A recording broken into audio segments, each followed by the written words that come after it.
2025년 사회에 일어날 트렌드에 대해서 트렌드 코리아 2025에서 이런 얘기를 했습니다. 첫 번째 주제는 옴니보다. 이 옴니라는 것이 모두를 포함하는 것이잖아요. 그래서 이제 앞으로의 시대는 나이랑 상관없이, 성별이랑 상관없이, 소득과 상관없이 분야를 뛰어넘는 잡식성 소비와 문화와 트렌드가 만들어진다라는 겁니다. 그러니까 남자가 지금은 화장을 합니다. 그래서 남자 화장품이 잘 팔리고 있습니다. 그리고 예전에는 엄마가 아이들을 이렇게 유모차를 밀었는데 지금은 아빠가 유모차를 담당해서 밀고 있습니다. 그러니까 예전과는 트렌드가 굉장히 많이 잡식성이 되고 있다. 그래서 이제는 고령화 사회라고 하지만 어른들이 여행도 잘 다니시고 운동도 많이 하시고, 그래서 예전에는 어른들 그러면 어떠한 정형화된 어떤 트렌드가 있었는데 그런 것들이 많이 깨지고 있다라는 겁니다. 그리고 두 번째는 뭐냐면 아보하라는 것은 우리가 소확행이라고 이야기를 하죠.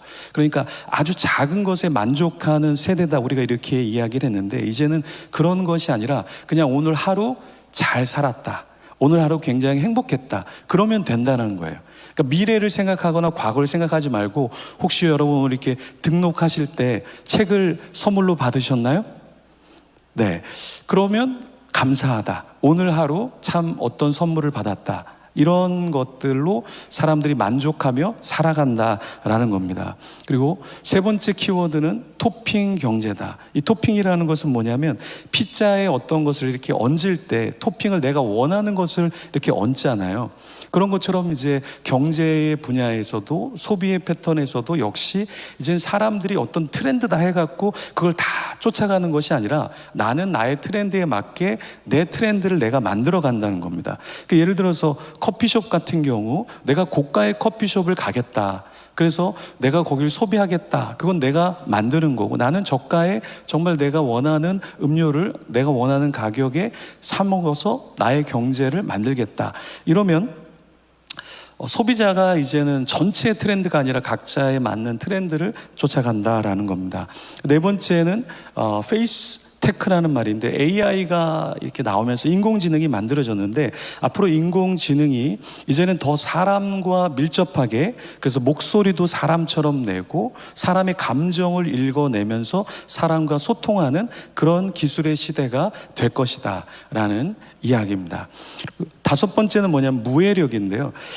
예전에보다 이제 앞으로 사람들은 굉장히 편한 감정, 편한 대화 상대, 그래서 나를 해하지 않을 것 같은 그런 상황을 훨씬 더 선호한다라는 겁니다. 그래서 팬다 같은 그림, 어떤 동물, 이런 것을 보면 사람들이 귀여워, 나하고 되게 친근하게 다가올 것 같아, 이런 거를 선호하듯이 요즘의 사람들은 앞으로 더 이런 것을 선호한다라는 것입니다. 그리고 이제 여섯 번째는 그라데이션 K라는 것은 이제 한국에 우리가 갖고 있는 문화, 이것이 굉장히 지금 이미 트렌드지만 이걸 잘 살려낼 때 더 우리가 경제적으로 문화적으로 이득을 얻게 된다라는 겁니다. 제가 아는 선교사님이 지난주에 베트남에 갔다 오셨습니다. 베트남에 갔는데 이렇게 동남아를 늘 가는데 베트남의 최고의 대학, 그러니까 우리나라로 치면 서울대 같은 그 대학을 가셨는데 그 대학에서 가장 높은 점수를 받아야 오는 학과가 무슨 학과냐면 한국어학과랍니다. 그러니까 베트남 대학에서 가장 뛰어난 대학, 그리고 거기서 최고의 점수를 맞아야 오는 사람이 선택하는 게 한국어학과라는 거예요. 그래서 베트남이나 동남아나 이 유럽이나 미국에서도 한글을 배우는 사람들이 굉장히 많잖아요. 그죠? 그래서 그 선교사님이 이제 한국에 대해서 조금 이야기를 해달라 그래서 그 대학생들, 엘리트 대학생들에게 그분이 이제 캐나다에서 오랫동안 계셨기 때문에 영어로 할까요? 하니까 거기서 아닙니다, 한국어로 해주십시오. 그래서 직접 한국어로 했는데 그 사람들이 웃는 재밌는 포인트에서도 다 알아듣고 다 이해를 한다라는 거예요. 그만큼 지금 한국이라는 거대한 트렌드가 있는데 앞으로는 이러한 그라데이션 K가 우리에게 더 많이 펼쳐지게 될 것이다 라는 겁니다. 그리고 여섯 번째, 이제 물성 매력이라는 건 뭐냐면 디지털 사회이지만 사람들이 정말 마음을 여는 것은 무엇이냐면 오히려 어떤 체험을 하는 것을 더 선호한다라는 겁니다. 그러니까 우리가 디지털 세대가 됐는데 아날로그를 여전히 선호하는 가운데 있다라는 겁니다. 그래서 어떤 유튜브나 미디어도 사람들이 굉장히 많이 선호하지만 또 사람들이 선호한 것은 직접적으로 만나서 대화하고 상담하고 같이 웃고 이런 것들을 굉장히 선호한다라는 것이죠. 그래서 우리가 이것을 놓쳐서는 안 된다. 그 다음에 기후 감수성이라는 것, 우리 세대보다, 저희보다, 부모 세대보다 자녀 세대, 그러니까 MZ 세대는 훨씬 더 기후라든가 자연이라든가 이런 것에 더 마음을 둔다라는 것이죠. 이건 이미 펼쳐지고 있는 겁니다. 그래서 우리 젊은 세대들은 환경을 보호합시다 그러면 굉장히 열정적으로 참여를 합니다. 길거리에 휴지를 주십시다 이런 캠페인을 젊은 사람들이 요즘에 굉장히 많이 하고 있습니다. 그래서 젊은이들이 이걸 얼마나 신경을 많이 쓰냐면 몇 해 전에 한 베이커리 회사에서 사람이 죽었습니다. 그런데 그것을 죽음에도 불구하고 그 베이커리에서 공장에서 계속해서 판매를 하고 빵을 찍어냈습니다. 그랬을 때 이 MZ 세대들이 불매 운동을 아주 강하게 했습니다.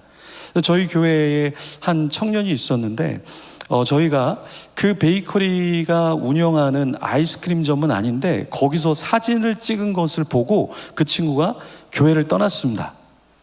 저희는 간 게 아닌데 우리가 느끼는 것보다 이 MZ 젊은 세대들은 어떻게 그러한 거기에 간 거 아니야 이렇게 오해를 불러일으키면서 굉장히 마음을 어려워했습니다. 신앙이 조금 더 깊었더라면 조금 더 살펴보고 이해를 했겠지만 이것은 하나의 단면적인 모습을 보여주고 있는 것이다. 그래서 기후 감수성이나 환경에 대한 것에 대한 관심들이 앞으로는 더 각광을 주목을 받게 될 겁니다. 공진화 전략이라는 게 있는데요. 적과 나를 구분하지 않는다라는 거예요. 그러니까 앞으로는 이데올로기나 어떤 가치 때문에 나누어지는 것이 아니라 적과 나를 구분하지 않고 상호의 밀접한 협업 그리고 연합의 장이 만들어지게 되고 거기서 얻는 유익들을 포기하지 않는다라는 겁니다.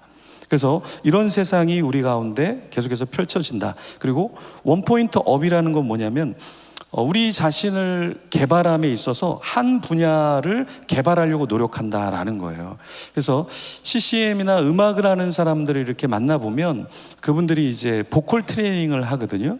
신도시에다가 보컬 트레이닝하는 센터를 열었는데 잘 됩니까? 그러니까 그 CCM 가수분이 너무 잘 된다는 거예요. 아니 신도시에 그냥 오픈했는데 어떻게 그렇게 잘 되냐 그러니까 요즘 젊은 사람들은 미래를 위해서 저금하기보다는 자기의 달란트나 취미를 위해서 돈을 과감하게 투자한다라는 거예요. 그래서 이 보컬 트레이닝비가 뭐 몇만 원 하는 게 아니잖아요. 그런데도 젊은 사람들은 자기를 업시키기 위해서 과감한 투자를 한다라는 겁니다. 그래서 젊은 사람들의 음악 연습실 있잖아요. 그런 지하의 음악 연습실을 이렇게 조그맣게 만드는데 사실은 제가 서울의 신촌에 있는데 그런 장소들이 있는데 자리가 없습니다. 젊은 사람들이 용돈을 아껴서라도 자기가 자기의 연습실을 자기 것을 갖고 자기를 업그레이드 하는데 마다하지 않는다라는 겁니다.